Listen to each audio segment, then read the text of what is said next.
Okay, so in this video, we're gonna basically be setting this up and putting that front damper on. Right now, because it doesn't have a keyway in them, they're that'll freewheel.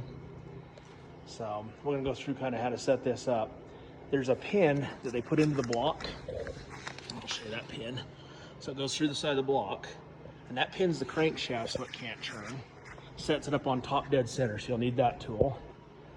Then on the back of the camshaft, there's this aligning tool, and that's holding the cam. And then the important thing on here is if you look at these two cam lobes, you've got two lobes here. They need to be in the position where this is at top dead center on the compression stroke. So both of these will be up where they're not touching a tappet. So if you look in there, you can see the tappet down below. So right now this engine's setting on the compression stroke, top dead center, crankshaft's pinned so it can't turn. And then we'll be tightening the dampener bolt. But the dampener bolt, you can't reuse it. And the dampener bolt kit is a Dorman Solutions 926885. And it comes with a washer assembly that goes up in here on the inside of this when this timing cover's off. On the gear for the timing chain, there's a friction washer that comes in that set, and you'll need to put it on first. And I also replaced the front crankshaft seal. The timing cover seal was a Precision 223750 is the part number. And then this dampener, when you put it in here and hold it, there's actually a tool to hold this so it can't turn. So right now, this thing can freewheel because they don't put a keyway in these. But they do have a hole here in the bottom. It takes a M6 by 20 bolt. You'll put that little bolt in and run it down, and basically the 9th tooth over here is what your reluctor is looking at on that pickup coil. And you'll set that bolt. Let me grab a socket here. And I just take these little bolts and run it center that as best you can. Run that down hand tight. This is sitting here free.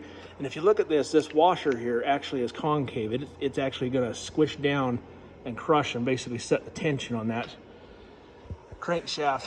To hold this, the tool that used on this one, because it's a 2005 to 2011 Ford DuraTec, the part number is a 303-1416. If it's later than that, it's a 303-1689. And that tool, it's available online. Pick the one up I've got off of Amazon. We'll show the tool here in just a second. Sorry guys, kind of hard to juggle the camera and the tool. I'm going to hand the camera off. You can see the tool here. So this is the tool. If you look at the end of it, it's got a notch, and this slot here is where that bolt's going to set. So it's going to go on the crankshaft. And technically, if this is in the car, you'd have the torque wrench hanging down because there's no room inside there. So let me get a few things set up.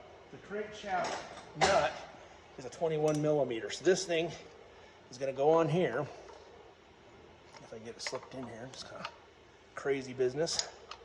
Okay, got this on here, and this is going to stop torque down to 74 foot-pounds. So as I turn this, I basically got to keep tension so you don't turn that crankshaft at all.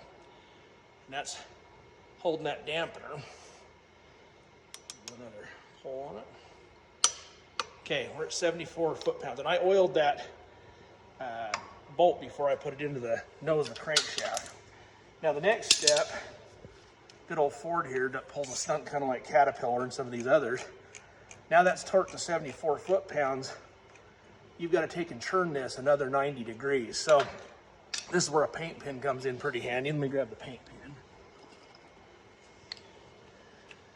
So you got to turn this 90 degrees. I just draw a line across this, but I also put one on the socket because if for some reason the socket comes off and you lose it, you know you didn't make it the 90 degrees. So basically I'm going to draw a line on the top here. That line is going to end up down here at the 3 o'clock position. So right now we're about noon. Let me grab a breaker bar here so I can turn that. This is where things are going to get serious.